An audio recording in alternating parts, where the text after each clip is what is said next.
Hürmetli rayondaşlar, 2020 yılında zor tarihi vakıya Tatarstan Avtonomiyalı Sovet Sosyalistik Respublikası tüzülüge 100 yıl tola.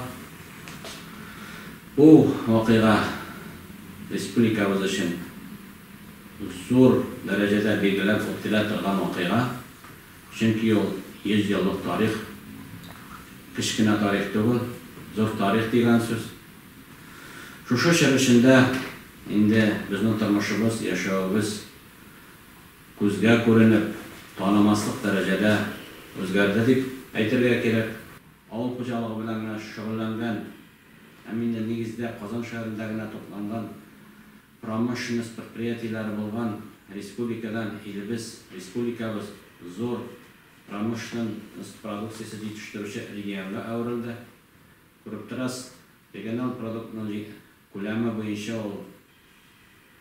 82 region arasında 4-5 o'rinni bilab keladi. Bu kunda da zo'r bizning pромышленность предприятиялari barqa keladi. Ol KAMAZ zavodini aytasizmi, samolyotlar, voyinli samolyotlar tuzuvini aytasizmi, vertolyotlar tuzuvini aytasizmi, kорабльlar tuzuv, Zelenovskiyda ishlantirgan ularni aytasizmi, yengil mashinalar barqa keldi so'ng vaqtda Alabuga, Erikli zonasında aytishga kerak. Hem albatta endi zo'r boyligi va zo'r lokomotiv bo'lib turadi bizning neft chiqaruv. Yilına biz 30 milyon tonnadan ortiq neft chiqaruvimiz ham ana bugun endi 70%ga yaqinin o'zi bizning предприятияларда ishlatamiz. Hem yıldan yıla zavodlar soni ortgandan orta bora, hem onun ishlatу ko'lami da ortgandan orta bora. Ya'ni 90%'ning ortiqroq bo'lgan biz o neftni ishlatib foydalanуга или чиста produksiya etib sotuv darajasına erishamiz. Ko'rib turasiz, endi IT yo'nalishdagi bizning natijalarimizni Chimkiyani turmush davom etdi. O yoqdan qaraganda Tatarstan Respublikasi ol boshqa regionlar bilan solishtirganda aydab boruvchi region Innopol shahrining barqa kilo, IT universitetining barqa kilo.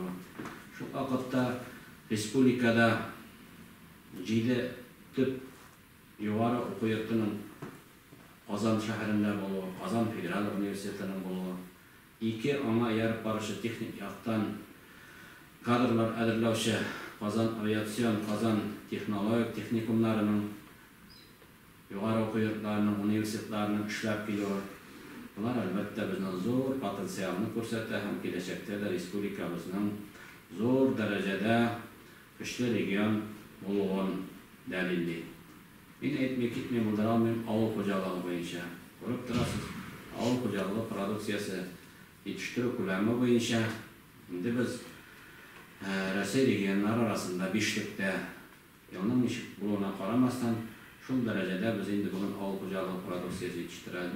Biz Rossiya bo'yicha eng ko'p sut yetishtiruvchi respublika bo'lib turamiz.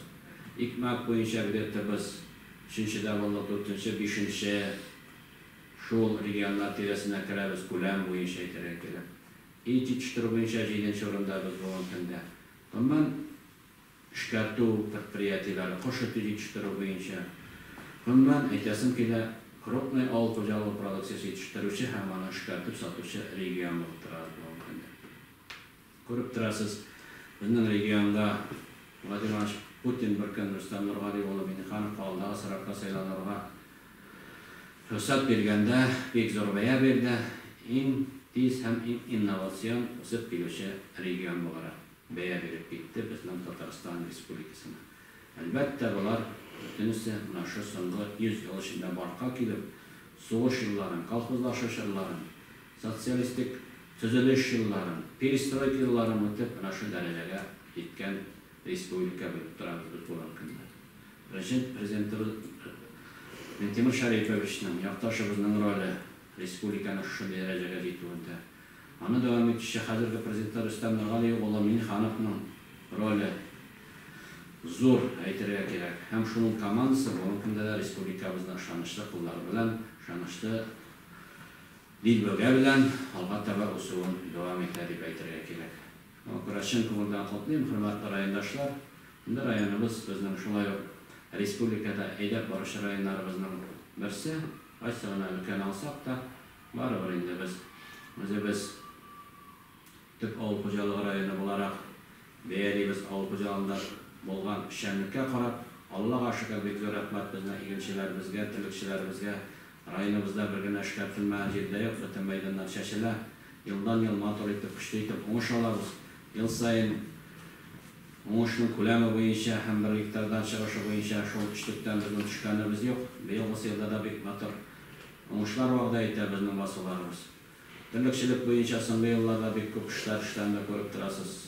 Har davlatlar xo'jaliklardan 200 tonna, shaxsiy sektordan 50 tonna chiqdi, 250 tonna sut yetishtiradi. Bu ko'lam bo'yicha bizga 5 gektar respublika rayonlari orasida. Tuzilish ko'lami bo'yicha yil sayin 1 milliardga yaqin tuzilish ko'lami kapital salimi o'zlashtiriladi. Yo'llar tuzilishi bo'yicha buyuk ishlar olib boriladi. Rayonda negizda sotsial obyektlar problemasi hal etilgan. Maktablar, madaniyat yurtlari, bolalar uchun bo'lgan sotsial obyektlar ham boshqalar ular butunsiga endi ko'pdandan rayonda hal etilgan deb aytishga kerak. Bilim beru ma'rifat sistemasi madaniyati o'ziga xos bo'lgan, to'g'rilikqa xos bo'lgan ravishda bolalarga bilim tarbiya berishni ham rayon xalqini shu ruhda tarbiyalarini davom etadi. Salomatlik saqlash sistemasi, sport ilkasi, bular butunisida birsi ayirib olmay turgan ilkalar ham ular birga bo'lgandagina rayonimizning xizmat yemishlari albatta o'ng'ay bo'lacak. Shunga ko'ra shu zo'r yubiley bilan hurmatli rayon xalqi chin ko'ngildan sizni tabrik etaman. Esenlik, eminlik tilayman. Kelajakda da illarimiz tanish bo'lib, motor etib xizmat qo'yib, mo'l boy turmushda sizni bilan birga kelajakda da yasharga. Bayram bilan sizni bor